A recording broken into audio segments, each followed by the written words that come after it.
नमस्कार, बात सपाट में आपका स्वागत। मैं राहुल ओझा आपके साथ। गुरुवार को बिहार विधानमंडल के बजट सत्र का समापन हो गया। इस बजट सत्र में कई रंग और नेताओं का अंदाज दिखा तो कई महत्वपूर्ण विधायी कार्य भी पूरे किए गए। कैसे खास रहा पूरा बजट सत्र, इस रिपोर्ट में देखिए।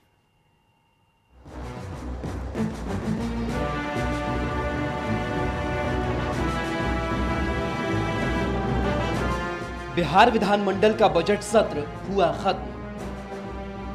पूरा सत्र जानिए कैसे रहा खास। कभी गुस्से में दिखे नीतीश तो कभी विपक्ष ने दिखाए तेवर।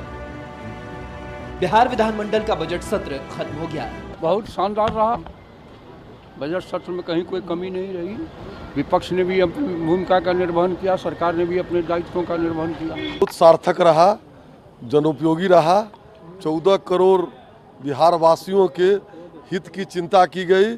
सारे पक्ष और विपक्ष मिल करके बिहार हमारा कैसे विकसित और अभी विकासशील से विकसित राज्य बने, इसके लिए चर्चा की गई। बजट सत्र 2022 कई मायनों में खास रहा। इस बार बिहार के वित्त मंत्री तारकिशोर प्रसाद ने विधानसभा में 6 सूत्रों पर आधारित 2,37,691 करोड़ 19 लाख का बजट पेश किया। सरकार के बजट में जिन 6 सूत्रों पर जोर दिया गया, उसमें स्वास्थ्य पर 16,134 करोड़ 39 लाख, शिक्षा पर 39,191 करोड़ 87 लाख, उद्योग एवं निवेश पर 1643 करोड़ 74 लाख, कृषि एवं संबंधित क्षेत्र 77 से 12 करोड़ 30 लाख, आधारभूत संरचना ग्रामीण एवं शहरी 29,749 करोड़ 64 लाख और समाज कल्याण पर 12,375 करोड़ 97 लाख खर्च करने की बात कही।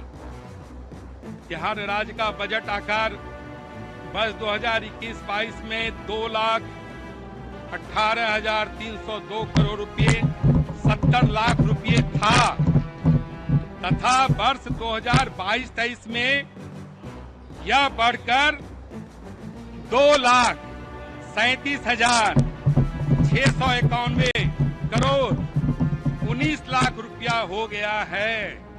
वर्ष 2022-23 में 6 सूत्रों का बजट प्रस्तुत किया जा रहा है। यह 6 सूत्र हैं जो मानव जीवन से जुड़े हुए हैं और राज्य के विकास में उसकी बड़ी भूमिका है। एक स्वास्थ्य, दूसरा शिक्षा, तीसरा उद्योग एवं उद्योग में निवेश, चौथा कृषि एवं संबंध क्षेत्र, पांचवा आधारभूत संरचना ग्रामीण एवं शहरी एवं विभिन्न वर्गों का कल्याण।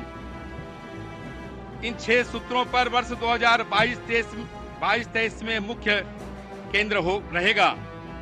बजट सत्र के आखिरी दिन की बात करें तो बिहार विधानसभा में जमकर हंगामा हुआ। माले विधायकों ने बिगड़ती कानून व्यवस्था के खिलाफ जमकर प्रदर्शन किया। हंगामा इतना ज्यादा बढ़ गया कि स्पीकर को विधायकों को बाहर निकालना पड़ा। दरअसल सदन की कार्यवाही शुरू होते ही माले विधायकों ने बिहार में बेलगाम अपराध के मामले पर हंगामा शुरू कर दिया। सदन में हंगामा कर रहे विधायकों को विधानसभा अध्यक्ष विजय कुमार सिन्हा ने शांत होने के लिए कहा, लेकिन जब उन्होंने स्पीकर की बात नहीं मानी तो माले विधायकों को मार्शल आउट करवा दिया गया। विधानसभा अध्यक्ष से निर्देश मिलने के बाद सदन में मौजूद मार्शल तुरंत सक्रिय हो गए और भाकपा माले विधायकों को टांग कर सदन से बाहर निकाल दिया। सदन में लगातार दूसरे दिन ऐसा नजारा देखने को मिला था। इसके पहले AIMIM के विधायकों को मार्शल आउट किया गया था। सदन के बाहर नाराज विधायकों ने धरना शुरू कर दिया। बाद में भाई वीरेंद्र कुमार के कहने पर नाराज विधायकों ने धरना खत्म कर दिया। उन्होंने कहा कि ठीक है, आप उनको अधिकृत करते हैं, आप जाकर बुला कर लाइए। मैंने अपने साथियों से आग्रह किया और ये लोग मान गए और सदन में लोग जा रहे हैं। तो आप लोग सदन में जा रहे हैं। अध्यक्ष ने राष्ट्रीय जनता दल के प्रवक्ता भाई वीरेंद्र जी को अधिकृत किया और ये आए, हम लोगों से अपील की कि चलिए मिलजुल करके लड़ा जाए। ये लड़ाई जारी है। जब गुस्से में दिखे नीतीश। बिहार विधानसभा के बजट सत्र के दौरान मुख्यमंत्री नीतीश कुमार और स्पीकर विजय सिन्हा के बीच कहासुनी भी हुई थी। सदन में एक प्रश्न पूछे जाने से नाराज सीएम ने सदन में इसे बार बार उठाए जाने पर आपत्ति जाहिर की और बुरी तरह से भड़क गए। कहा कि सदन ऐसे नहीं चलेगा, यह संविधान से ही चलेगा। दरअसल पूरा मामला अधिकारियों की लापरवाही से जुड़ा था। लखीसराय से जुड़े एक मामले पर एक सदस्य के सवाल करने पर सीएम ने अपनी सीट से उठते हुए कहा कि एक ही मुद्दे को बार बार सदन में उठाने का क्या मतलब है। इस पर विधानसभा अध्यक्ष ने कहा था कि आसन को हतोत्साहित नहीं किया जाए। आज तक कभी नहीं हुआ जो इस तरह की बात होती है। मैं अपने सभी सदस्यों से भी कहूंगा कि इस तरह से बार बार आप इस सवाल को पूछिएगा। माननीय मुख्यमंत्री, जब जवाब दे दिया गया, इंक्वायरी हो रही है और कहा गया है कि सारी इंक्वायरी होगी और इंक्वायरी की रिपोर्ट से आपको मतलब है या इंक्वायरी की रिपोर्ट कोर्ट में जाएगी और 3 बना हुआ जगह है तो इसको अधिकार है, हाउस को अधिकार है। आप हमको जरा बताइए तो। माननीय नहीं, कॉन्स्टिट्यूशन निकालिए। आप माननीय मुख्यमंत्री जी, आसन की बात भी सुना जाए। तकलीफ हुई है, नहीं, आसन की भी बात सुनी जाए। सुन रहा था, आप सुन लीजिए। मैं जान करके आज समय पर आकर के सुन रहा था। नहीं, आसन की भी बात सुनी जाए। आप एक एक बात जान लीजिए। ये बात किसी भी तरह से मंजूर नहीं है। जब प्रश्नकर्ता ने प्रश्न उठाया कि कुर्की जब्ती हुआ है कि नहीं, माननीय मुख्यमंत्री जी, जब प्रश्नकर्ता कुर्की जब्ती की बात उठाई, उन्होंने जवाब नहीं दे पाया। माननीय मंत्री जी, आपको जवाब नहीं दे पाए कुर्की जब्ती पर। सुन लीजिए, रिपोर्ट हाउस में सबमिट होता है, रिपोर्ट कोर्ट में जाता है। कहीं भी क्राइम होगा, कुर्की जब्ती पर जानकारी इन्वेस्टिगेशन होगा, वो जाएगा कोर्ट में और कोर्ट उस पर इंक्वायरी करके सजा देगी। आपका ये काम नहीं है। आप पूछ रहे हैं, जवाब दिया जा रहा है। अब आप कहिएगा इसको फिर करेंगे, इसका मतलब है संविधान का खुलेआम उल्लंघन कर रहे हैं। माननीय मुख्यमंत्री जी, अब सुना जाए। चलेगा, इस तरह से नहीं चलेगा। ये बिल्कुल आप ही बता दे, जैसे चले उसी तरह चलाएंगे। आप कौन है जो आप कह रहे हैं कि आज नहीं इसको दूसरे दिन देंगे? मैं आसन से संरक्षित सदस्यों को करने के लिए करिएगा। और आपको मालूम है अभी हमने क्या कहा, 60 दिन के अंदर पूरी इंक्वायरी करो। अभी बीच में जहां जहां दिक्कत हो रही थी, SC ST की बैठक हुई, उसमें हमने क्या निर्देश दिया है और फिर हमने डिपार्टमेंट को कहा और डिपार्टमेंट के माध्यम से हम लोग पूरी मुस्तैदी से लगे हैं और कहीं भी कोई क्राइम करेगा उसको किसी को बचाने नहीं देंगे हम लोग। आप लोगों ने शायद ठीक से सुना नहीं, क्योंकि माननीय मुख्यमंत्री जी ने जो कहा और माननीय अध्यक्ष जी ने जो कहा, दोनों ने तो एक ही बात कही है। जो विधायिका का अधिकार है, जो कार्यपालिका का अधिकार है, दोनों को अपने अपने अधिकार क्षेत्र में काम करना चाहिए। और अध्यक्ष महोदय ने जो अपने क्षेत्र के मामले की कुछ चर्चा की, मुख्यमंत्री ने कितनी संवेदनशीलता से कहा, उन सारे मामलों की हम आज ही समीक्षा करेंगे। इसमें आपको क्या दिख रहा है? मद्य निषेध और उत्पाद संशोधन विधेयक 2022 हुआ पास। विधानसभा और विधान परिषद से मद्य निषेध और उत्पाद संशोधन विधेयक 2022 पास हो गया। मद्य निषेध मंत्री सुनील कुमार ने इस विधेयक को दोनों सदनों में रखा था, जिसे सर्वसम्मति से पास कर दिया गया। संशोधन के बाद जो सबसे बड़ा बदलाव अब दिखेगा, अब शराब पीकर पकड़े जाने पर जेल नहीं होगी, बल्कि जुर्माना देकर छूटने का प्रावधान होगा। सरकार जुर्माने की राशि तय करेगी, हालांकि बार बार पकड़े जाने पर जुर्माना और जेल दोनों होगा। का मानना है कि बिहार का विकास सही मायने में तभी होगा जब समाज की कुरीतियाँ जो विकास के साथ साथ दूर हो, तभी समावेशी विकास का मतलब होगा।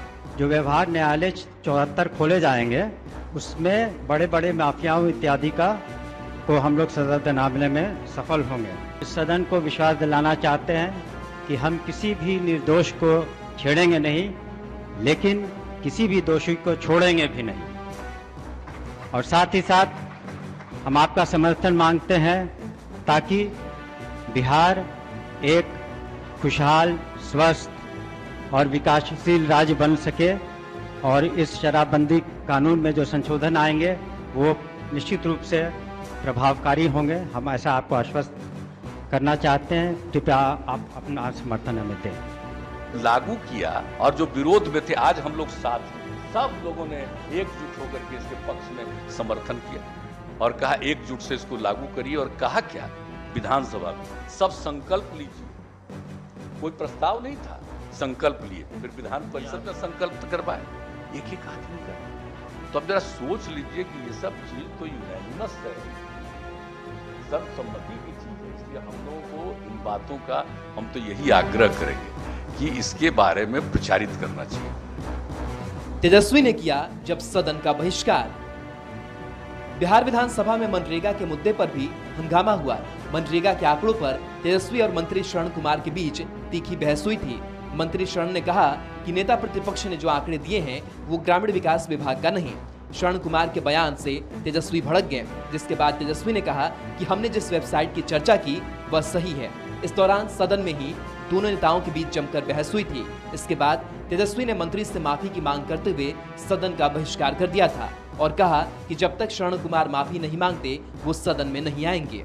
और आज हम पे आरोप लगाया गया, डायरेक्ट मंत्री जी हम पे आरोप लगाए। हम तो जनता का सवाल उठाए, तो कोई पर्सनल बात नहीं था, लेकिन इन्होंने जिस प्रकार से अपनी बात को रखा, हमको बोला गया कि हम सदन को गुमराह करते हैं, तो कहां से करते हैं ये आप साबित कीजिए अगर हम गुमराह करते हैं। लेकिन आज हम मर्माहत हुए हैं महोदय, मर्माहत हुए, और हमने प्रस्तुत भी किया है सारा डॉक्यूमेंट्स, डेटा कहां से, वेब पोर्टल जहां से हम लाए हैं वेबसाइट का। और हम यहां कहना चाहते हैं महोदय कि अगर हमने सदन को गुमराह किया है, अगर लगता है, तो हम और जो हम अपमानित यहाँ हुए हैं सरकार द्वारा, हम भाई अब सदन में हम दोबारा नहीं आएंगे जब आप तक बैठिएगा। अब आप माफी मांगिए या आप इस्तीफा दीजिए, हम सदन में नहीं आने वाले, हम सदन नहीं। अध्यक्ष महोदय बात है,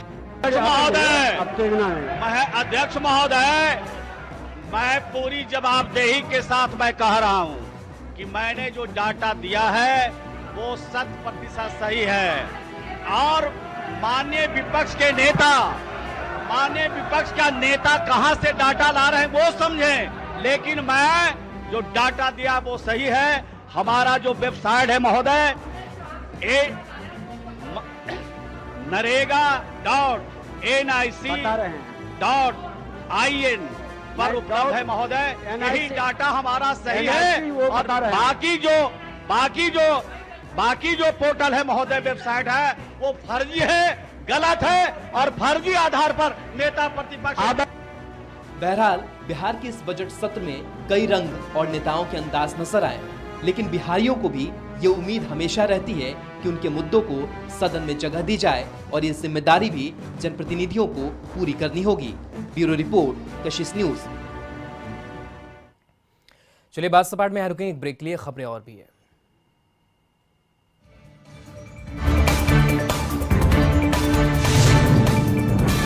ब्रेक के बाद स्वागत। बात करते हैं बिहार बोर्ड मैट्रिक रिजल्ट की। तो बिहार बोर्ड की मैट्रिक परीक्षा का रिजल्ट जारी हो गया है। शिक्षा मंत्री विजय चौधरी और बीएससीबी के अध्यक्ष आनंद किशोर ने संयुक्त रूप से रिजल्ट जारी किया। मैट्रिक की परीक्षा में 79.88% छात्र छात्राओं ने सफलता हासिल की।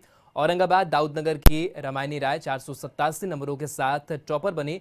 वहीं नवादा की सानिया और मधुबनी की विवेक 486 नंबरों के साथ सेकेंड टॉपर बने हैं। वहीं औरंगाबाद की ही प्रज्ञा तिवारी 485 नंबर के साथ थर्ड टॉपर बनी है। वहीं चौथे नंबर पर पटना की खुसरूपुर की रहने वाली निर्जला कुमारी रही। कुल 16,11,099 परीक्षार्थी शामिल हुए थे, जिसमें 12,86,971 परीक्षार्थी पास हुए हैं। बिहार बोर्ड ने इस बार कमाल कर दिया है। सिर्फ 34 दिनों में ही रिजल्ट जारी कर दिया गया है, जो पूरे देश में रिकॉर्ड है।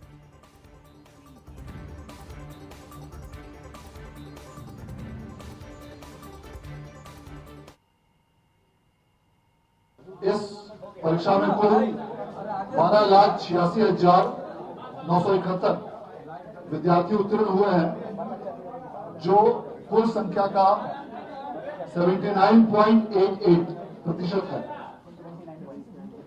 और इसमें कुल उत्तीर्ण छात्रों की संख्या 6,78,110 है और कुल उत्तीर्ण छात्राओं की संख्या 6,08,868 है।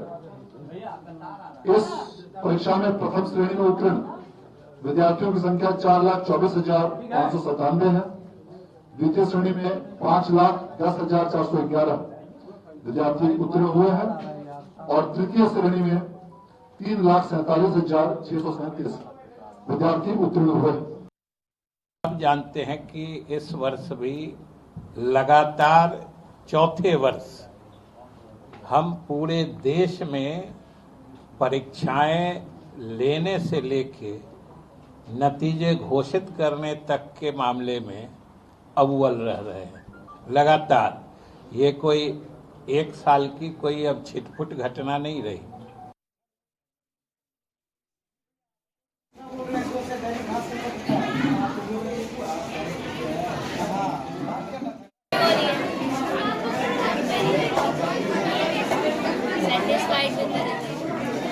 कोरोना टाइम में स्कूल कॉलेज सब बंद था, कोचिंग संस्थान बंद था, उस समय आप किस तरह से तैयारी किए थे?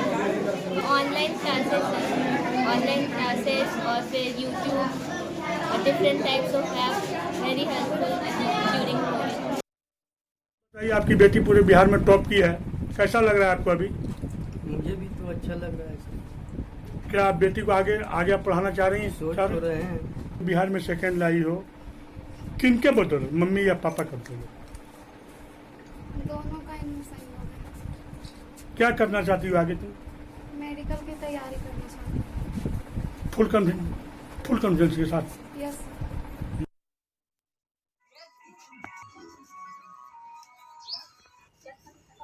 अरे तुम मिठाई खिला।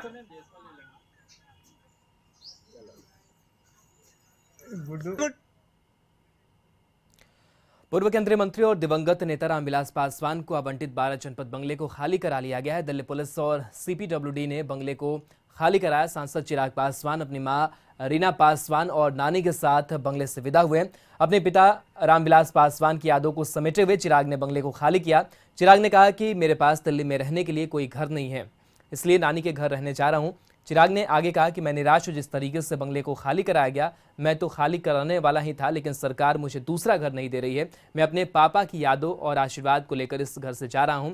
इस घर में 100 से ज़्यादा आदमी काम करते थे, अब बेघर हो गए हैं। इससे पहले चिराग पासवान की मां रीना पासवान ने बंगला खाली कराने के खिलाफ दिल्ली हाई कोर्ट में याचिका दायर की थी, लेकिन कोर्ट ने यह कहते हुए हस्तक्षेप करने से मना कर दिया था कि बंगले को करीब करीब खाली कर दिया गया है, इसलिए अब रोक नहीं सकते हैं। बता दें कि बुधवार से ही बंगले को खाली कराने की कार्रवाई शुरू कर दी गई थी।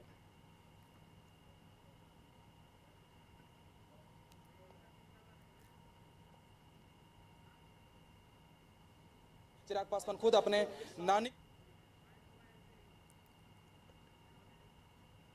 इस घर को परमानेंट, वो कभी भी कोई ऐसी इच्छा नहीं थी। यकीनन मेरे पिताजी, मेरे नेता की बहुत सी यादें इस घर से जुड़ी हुई हैं, पर इस बात को भी मानना चाहिए कि कानूनी एक प्रक्रिया होती है जिसका मेरा पूरा परिवार पूरी तरीके से सम्मान करता है। जिस चीज़ के लिए आप एंटाइटल्ड नहीं हैं, उस चीज़ को जबरन आप अपने पास रख भी नहीं सकते।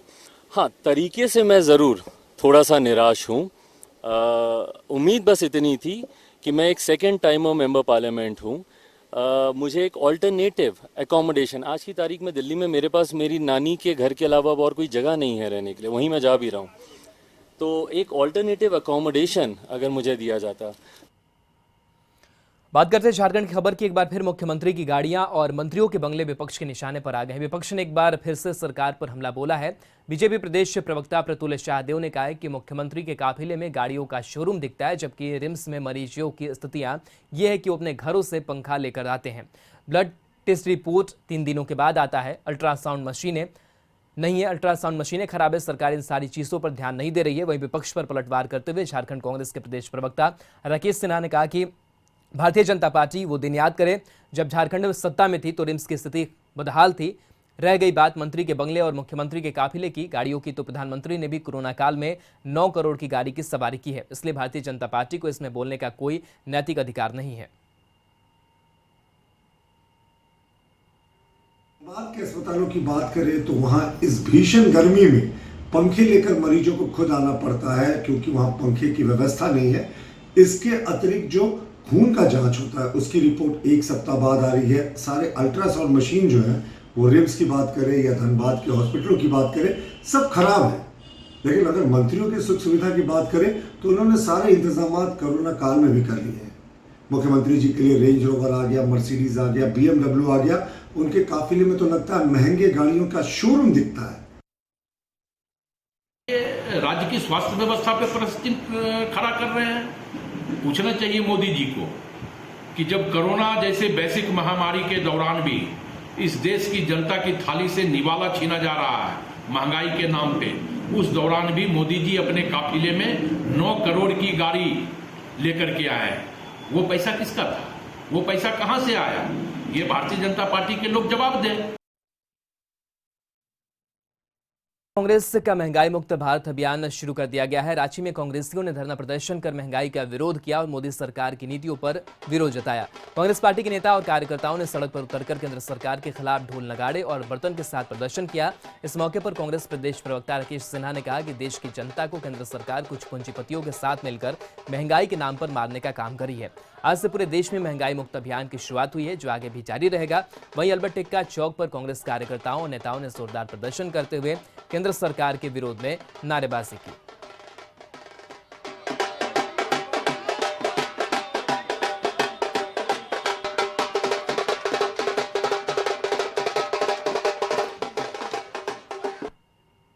जनता को तिल तिल कर महंगाई के नाम पे मारने का काम कर रही है।